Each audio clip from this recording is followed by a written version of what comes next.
Woo. So this is my new drift project, the nice MK4 Supra. Sweet, so here we are, arrived, finally, destination, home zone. I'll give you guys the first little view quickly. Flippin' absolute beauty. I can just see the potential in this. If you can't see this actual potential, then you guys are, I don't know, you need to insert new brain cells or something.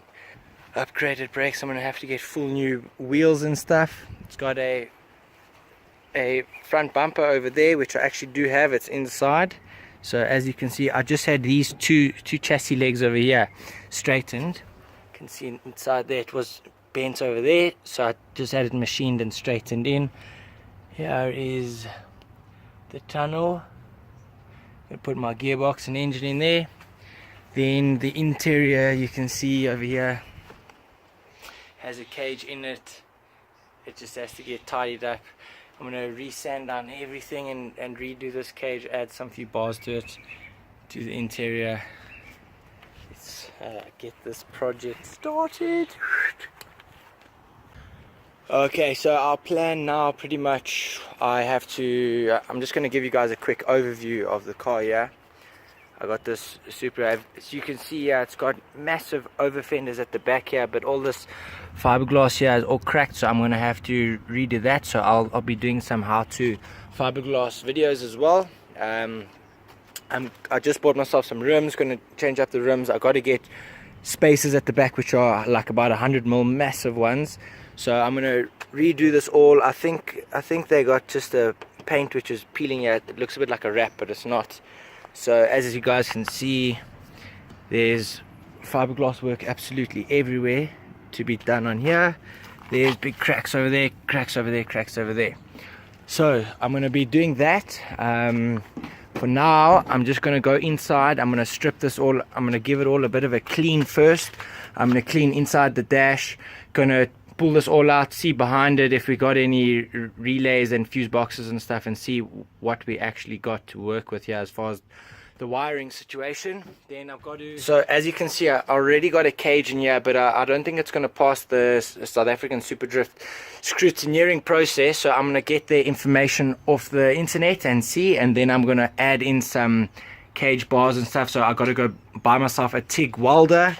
Then I'm going to weld in some cages here. I don't know if I'm going to do it through the dash or curve it around over here, because I don't have a roll bar on the top over here, back there. And I'm just going to add some supports in this over here, and I'm going to sand this all down smooth and then repaint the interior. I still got to decide on a color scheme. So if you guys have any ideas for my interior color scheme, if you can just put them in the comments below and we'll discuss the situation and see. I'm thinking I got a blue here already and a red, so I got to decide though, or if I do it plain black or whatnot.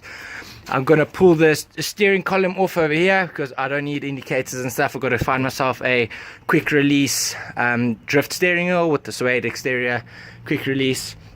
And then I got to get myself some seats, got to do seat mounts, and I'm going to install a fuel cell. So I'm going to show you guys how to do that as well.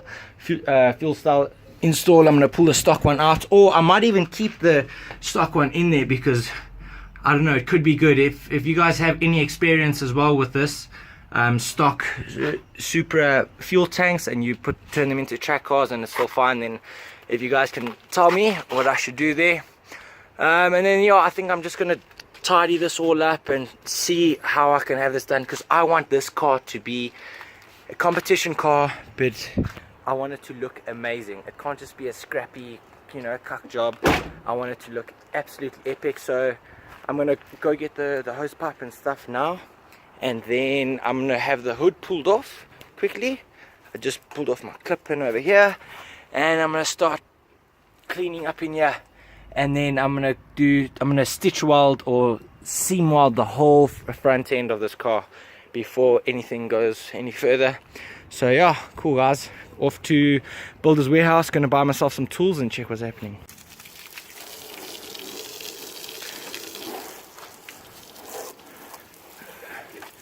So I'm just doing a quick outside rinse, get off all the dust inside. Now I'm gonna do something I didn't think I'd ever do in my life. spray inside the car, but all the electrical stuff is out. It's going to be redone and turned out, so I just want to get this main amount of dust off of here. Oh,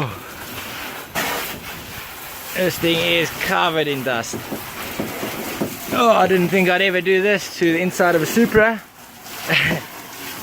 But what's got to be done's got to be done.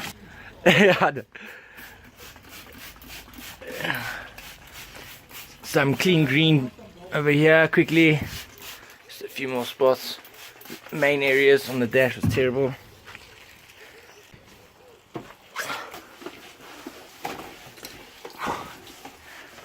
Oh, let's see what's in here.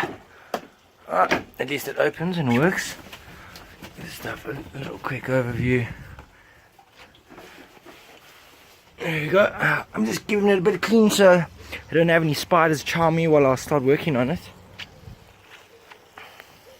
Sweet, okay, so I just pretty much took all the seam sealer out over here. I grinded it out with a steel brush and the drill.